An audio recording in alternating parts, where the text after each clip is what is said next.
Pessoal, bom dia novamente.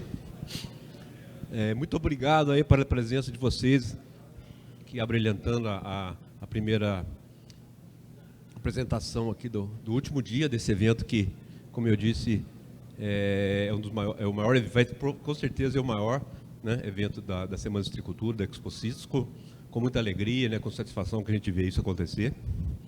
A gente teve até chuva, né, para brilhantar o nosso dia, a nossa semana. Hoje nós vamos ter sessões, né, que são bastante interessantes. A gente vai ter representantes de consultores, né, da iniciativa privada, a gente vai ter o Fundecitros aqui com a gente, né, mostrando o trabalho. Nós vamos ter também a defesa agropecuária e o IAC. Então, vai ser uma salada muito, muito boa, mostrando com participantes aí dos principais atores aí que estão relacionados à nossa citricultura aqui no estado de São Paulo. Antes de começar aqui a apresentação, a gente queria agradecer a presença de Reimar Sebrae, do Amazonas, que está presente aqui no evento. Muito obrigado, viu? Assim como a gente agradeceu a presença de todos vocês. Bom, vamos então para a primeira palestra desse painel de fitossanidade e proteção de plantas, que acontece então nessa sexta-feira, que é o último dia da Semana de Citricultura. E a primeira palestra vai ser do colega aqui, do Pedro Jacó Cristofoletti, da PJC Consultoria Agronômica. Como ele disse, é uma presença da iniciativa privada, da consultoria aqui com a gente. A gente agradece bastante pela atenção que ele deu de estar aqui, de preparar a palestra, de apresentar para a gente. Vocês aproveitem bastante. No final da palestra dele, a gente vai ter um pequeno tempo para perguntas, né? Quem fizer perguntas seja bastante objetivo. E o tema da palestra dele, então, é manejo de plantas daninhas na citricultura. Muito obrigado, com você. Bom dia a todos e todas. Agradeço aí a oportunidade que a organização da 44ª Semana de Citricultura nos proporcionou de estar aqui e compartilhar um pouco das nossas ideias e pensamentos, e também parabenizar, né, o Centro de Citricultura pela organização da Expo Citro e da Semana de Citricultura. Muito bem, meu nome é Pedro Cristofoletti, eu sou engenheiro agrônomo, formado aí pela Exalc, tenho meu mestrado e doutorado também lá na Exalc. Trabalhei 30 anos como docente lá na Exalc, na área de plantas daninhas, e é nessa área que nós vamos conversar com vocês. E atualmente nós temos uma empresa de consultoria na área de pesquisa, extensão e treinamento, onde nós trabalhamos com diversas culturas, a soja, né, culturas, plantas daninhas resistentes, trabalhamos com o milho, né, na rotação com a soja, trabalhamos também com a cultura da cana-de-açúcar, né, com plantas daninhas de difícil controle, e também nós trabalhamos com café e dentro do café, né, a cultura perene, onde o uso racional do glifosato é muito importante, e finalmente trabalhamos com a cultura dos citros, com o manejo de plantas daninhas, principalmente na linha de plantio. E é dentro desse enfoque na cultura dos citros que nós pretendemos trazer para vocês alguns aspectos importantes. Para quem estiver assistindo aí pelo YouTube, quiser a apresentação em PDF, é só colocar aí o QR Code que você consegue fazer o download em PDF da apresentação. Muito bem. Quais são hoje os principais desafios no manejo de plantas daninhas na cultura dos citros? Primeiro, é a escassez de herbicidas, né? Até eu estava conversando aí com a colega que vai posteriormente ministrar a palestra, né? Uma das limitações que nós temos, né, principalmente para a laranja, que o suco é exportado, é a escassez de produtos para o manejo de algumas plantas daninhas, principalmente plantas daninhas resistentes, né, ao glifosato, que é o segundo desafio que nós temos. O terceiro desafio é como utilizar o glifosato sem ele provocar injúrias para a cultura dos citros. E o último desafio, né, que nós vamos conversar hoje aqui, onde a gente vê vários produtores com problemas de plantas trepadeiras, com cipós, cordas de viola, melão de São Caetano, né, que são plantas de difícil controle. Então, nós precisamos fazer algumas mudanças, nós precisamos de novas alternativas, né, para o manejo dessas plantas. Então, acho que é uma foto que acho que todos vocês já devem ter visto aí na prática, um bom manejo na linha da cultura, mas muitas vezes algumas plantas trepadeiras se adaptam e aí provoca esse tipo de prejuízo, essa situação que a gente vê aí na citricultura, que não é nada agradável e também economicamente se torna inviável, né? Então esse é um grande problema, né? Essas plantas trepadeiras, até eu estava conversando aí com o pessoal do Amazonas, né, que produz citros lá, também, né, nós temos plantas desse tipo e com muita dificuldade de ser controlado.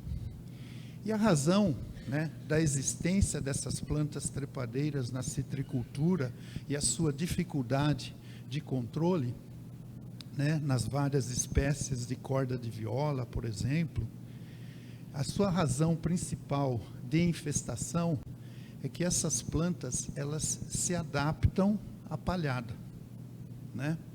Uma boa prática agrícola na citricultura, a gente sabe que é colocar palhada na linha. Só que essas plantas daninhas, essas plantas trepadeiras, no caso aí as diversas espécies de corda de viola, né? Essas plantas trepadeiras, elas se adaptam à nossa realidade, que é principalmente aqui na linha de cultivo, aonde a gente não está funcionando aqui, está aqui. Aqui na linha de cultivo, onde a gente tem a palhada, né, ela tem uma, digamos, possibilidade de germinação, porque ela é uma semente fotoblástica negativa, ela não precisa de luz para germinar, e ela tem uma grande quantidade de reserva. Então, obviamente, né, isso que é desejável na citricultura é você fazer uma cobertura verde na entrelinha, onde você maneja as plantas daninhas, né? Você praticamente não tem aqui planta daninha se desenvolvendo devido à competitividade da braquiária, e você tem todos esses benefícios agronômicos aqui, né, que vocês já sabem, eu não vou listar todos eles, mas todos esses benefícios. E o ideal é que depois, né, você, no manejo dessa vegetação, você jogue, né, uma roçadeira ecológica ou uma forma que você queira fazer, coloque essa vegetação seca na linha. Porém, essas plantas trepadeiras, né, como a corda de viola, melão de São Caetano, devido às suas grandes reservas, ela consegue germinar mesmo com 15 toneladas de palha. Aí é uma cultura de cana, né, eu mostrando mais no sentido de que você tem aí 15 toneladas de palha por hectare, que é difícil da gente atingir, provavelmente na citricultura a gente não consegue isso, mas a corda de viola consegue escapar, né? Ela consegue atravessar essa camada de palha devido à grande quantidade de reservas que ela tem na semente e também ao fotoblastismo negativo, né? Então você veja aqui é o tamanho da semente de uma merrêmia, né? E a merrêmia a egípcia, né? Então ela tem, além de ser fotoblástica negativa, os ácidos graxos que ela contém são altamente energéticos e ela consegue, mesmo germinando lá embaixo de uma planta de citros, atravessar toda a copa, chegar lá em cima e conseguir luz, né? Então veja aqui, ó, só comparando uma área sem palha com uma área com palha. A corda de viola consegue atravessar com grande facilidade. Já aqui apenas as gramíneas que conseguem germinar. E esse trabalho aqui da literatura mostra, ó, só vamos nos concentrar aqui nessa última coluna aqui. Então você percebe que à medida que eu vou colocando mais palha no sistema, a germinação da corda de viola vai inclusive aumentando. Só com 15 toneladas que eu tenho uma redução da sua germinação. Então, por essa razão é que os cipós, as cordas de viola, melão, eles acabam se tornando cada vez mais um problema na citricultura. Então, apesar da sua beleza, né, da corda de viola, que em inglês se chama Morning Glory, porque de manhã ela abre suas flores e exibe essa beleza exuberante, mas dentro da cultura dos citros, nós temos que controlá-la com firmeza, apesar da sua beleza. Muito bem. Então, já que a palhada não controla, nós temos que lançar mão de herbicidas. Então, quais são os herbicidas hoje que têm uma eficácia em cima dessas folhas largas? Eu fiz aqui uma tabela dos principais herbicidas utilizados dentro da cultura dos citros. Então, aqui nós temos o conjunto de herbicidas que são aplicados em pós-tardia, aqui os que são aplicados em pós-inicial e aqui os que são aplicados em pré-emergência, que tem alguma eficácia em cima dos cipós e das plantas trepadeiras. E aqui eu classifiquei, obviamente isso é uma opinião pessoal, não é baseado totalmente em ensaios, né? Quais são as fases das trepadeiras e a sua eficácia. Então, onde está verde escuro, é eficácia de 90 a 100, onde está verde claro, de 70 a 90, amarelo de 50 a 70 e vermelho não é indicado, tem uma eficácia baixa. Então, como vocês podem observar, nós não temos herbicidas para todas as etapas. Então, qual é o caminho que a gente tem que fazer? Nós temos que associar produtos, né? Nós temos que associar produtos de pós-emergência junto com produtos de pré-emergência. Então, é muito comum a gente associar um produto aqui da pós-tardia com um produto de pré-emergência. Agora, quando a gente associa produtos, nós temos que estar sempre atentos por questões de aditivismo, sinergismo e principalmente antagonismo. Nem sempre misturar um produto pode ser feito de forma arbitrária, porque você acaba tendo problemas de antagonismo. Pode reduzir a efetividade, o produto pode precipitar no tanque, não ter homogeneidade, pode causar fitotoxicidade por causa de alguns componentes da mistura e às vezes até colocar resíduo no produto colhido, né? Então, só para vocês terem uma ideia, aqui eu peguei a mistura de glifosato com diquat. A gente sabe que essa mistura no campo, ela não é interessante. Olha só, a eficácia do glifosato, à medida que nós adicionamos o diquat, ela cai tremendamente.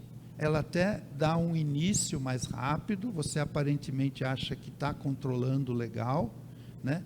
Mas a partir do tempo, você vê que a planta rebrota e o glifosato sozinho passa a ser mais interessante.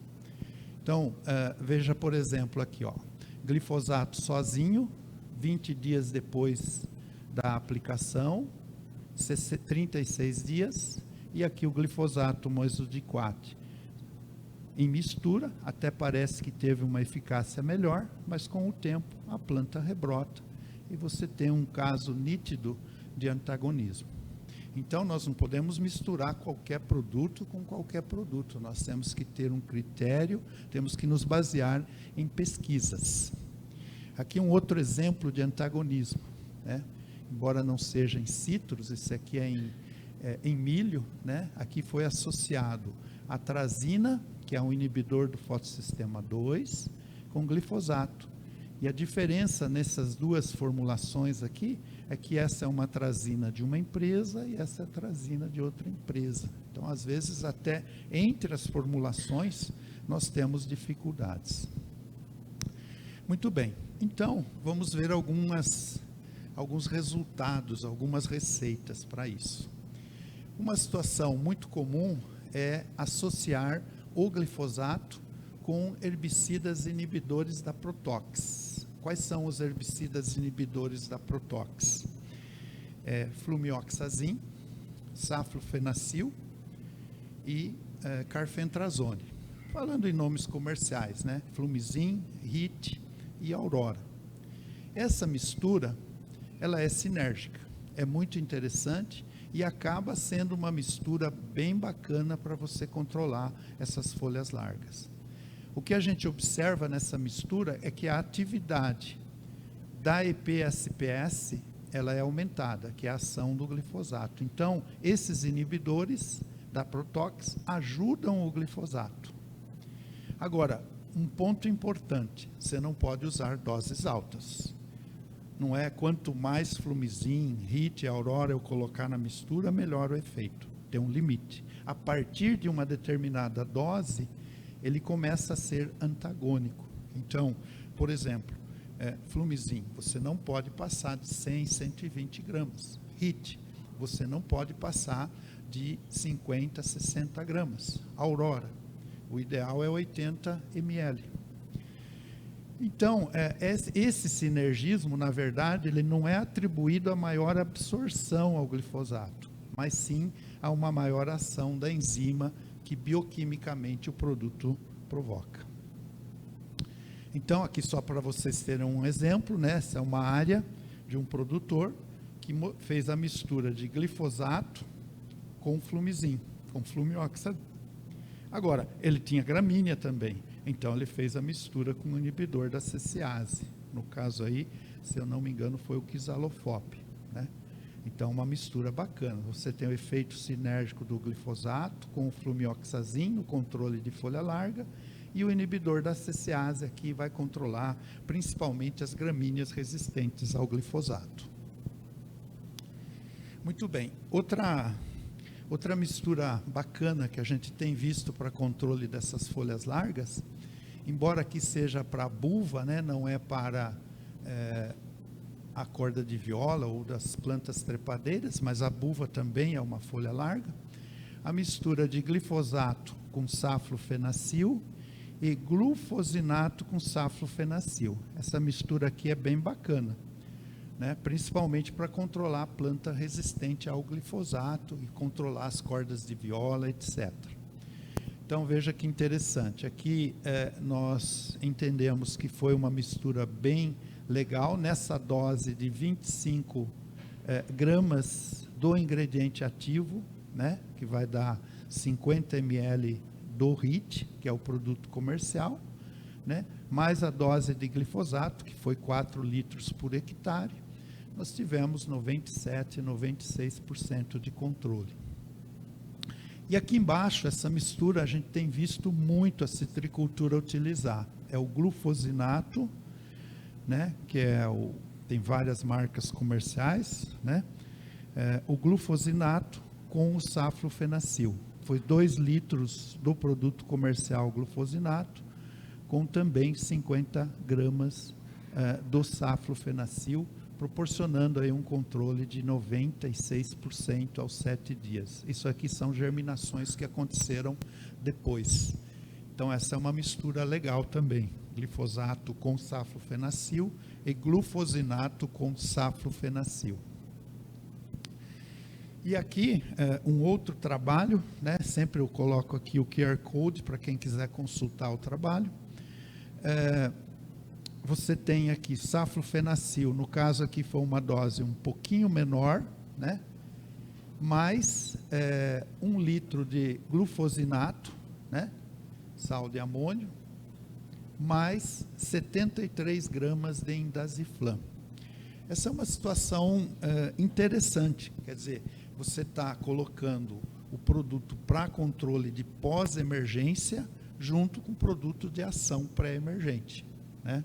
Você tem aí, nesse caso, né, uma economia de aplicação interessante. É uma mistura tripla, né? Você tem o glifosato e o glufosinato, o saflofenacil, desculpe, e o glufosinato controlando as folhas largas, né?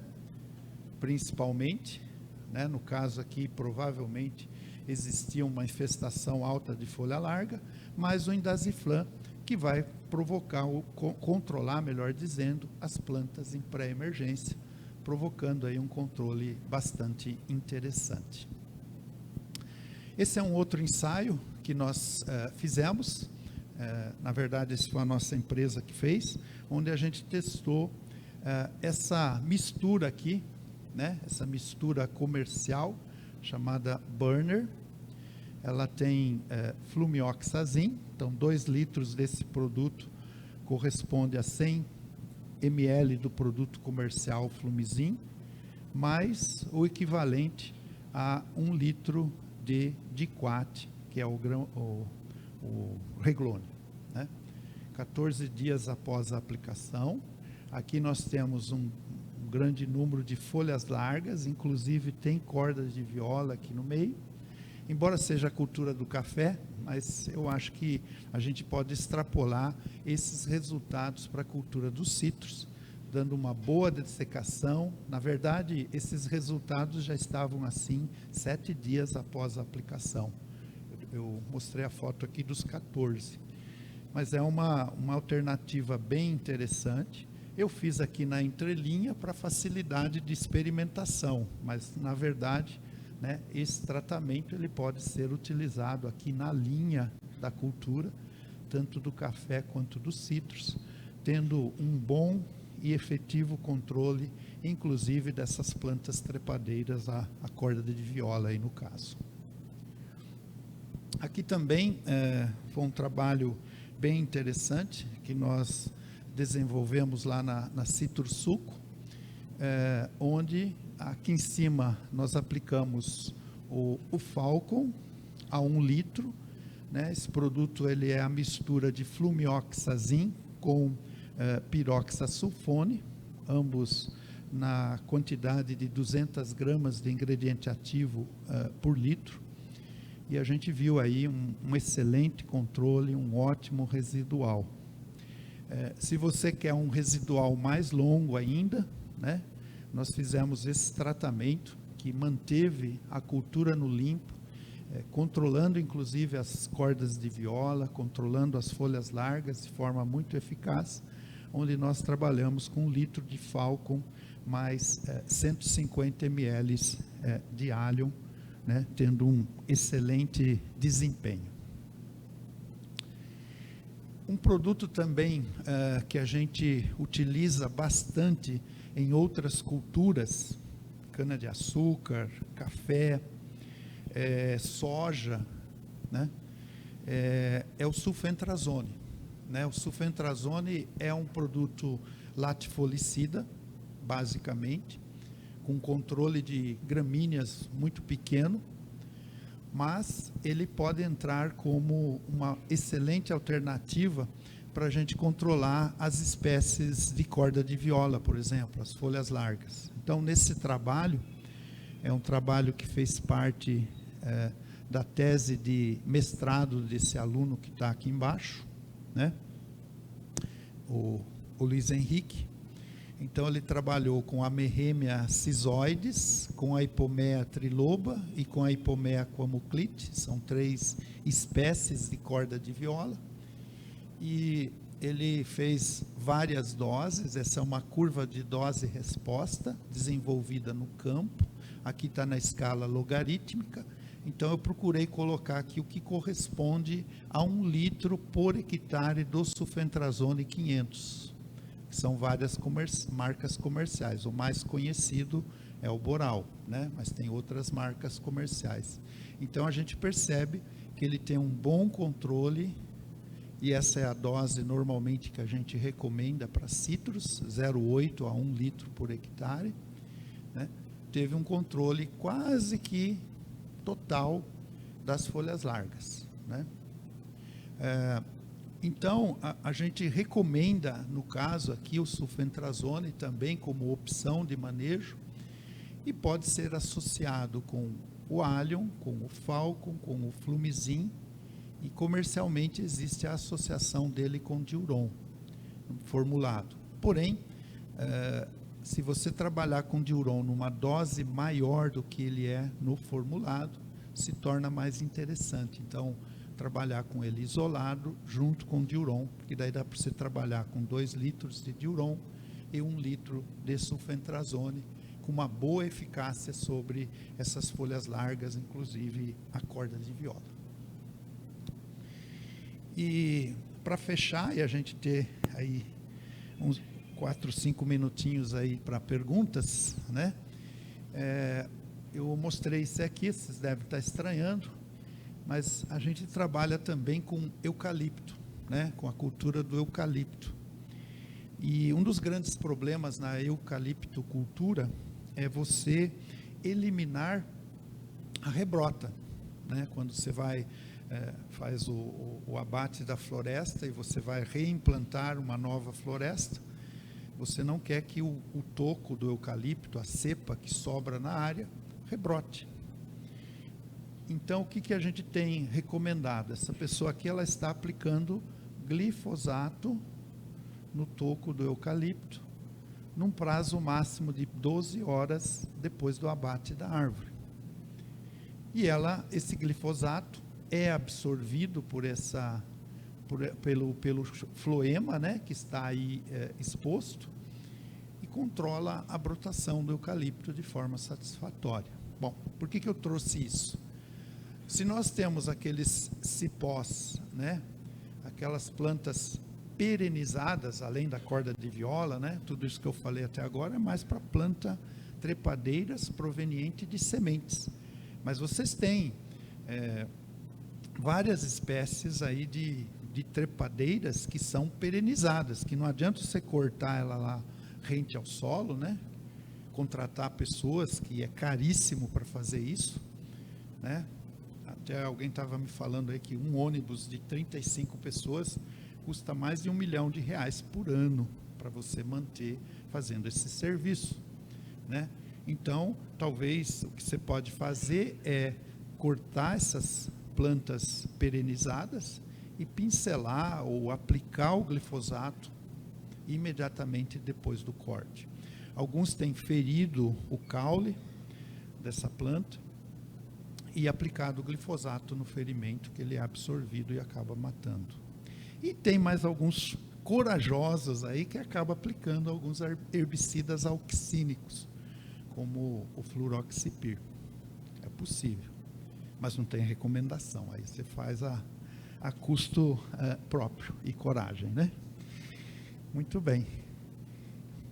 Então, para a gente finalizar, algumas considerações finais, né? Plantas trepadeiras está se tornando um problema crescente dentro da citricultura, né? A entrelinha, ela é controlada com cobertura vegetal, a braquiária, por exemplo, porém, a palhada que você coloca na linha, ela suprime a infestação, é um ótimo manejo de plantas daninhas, você colocar a palhada na linha. É lógico que tem outros aspectos agronômicos que precisam ser considerados, mas no aspecto planta daninha, sem dúvida, a palhada suprime a infestação, porém, não das trepadeiras. Como nós já vimos, a palhada, inclusive, estimula a germinação das plantas trepadeiras. Tem mais germinação do que onde não tem. Então, nós precisamos associar pós-emergentes de contato com o glifosato, né? Então, nós vimos aí a questão do saflofenacil, do flumioxazin. Eu não apresentei resultados do carfentrazone, mas temos o carfentrazone também como possibilidade. E é muito importante que, associado a isso, você tenha um bom residual. Não adianta você controlar a pós-emergência, seu banco de sementes está totalmente enriquecido dessas sementes, quando você tem ela na planta, e de você não usar um bom residual. Então, é importante você associar um bom residual. Então, por isso que cada vez mais na citricultura nós estamos trabalhando com misturas de residuais, com graminicidas, com latifolicidas de ação pré e pós-emergente.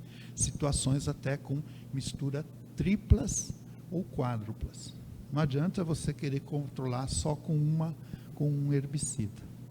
Agora, tome muito cuidado com as interações antagônicas, né, dentro dessas misturas.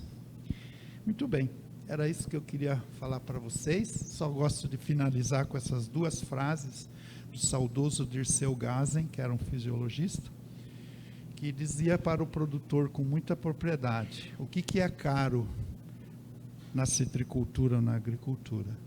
É errar nos processos usando bons produtos. Vocês têm ótimas ferramentas, mas se você errar no seu uso...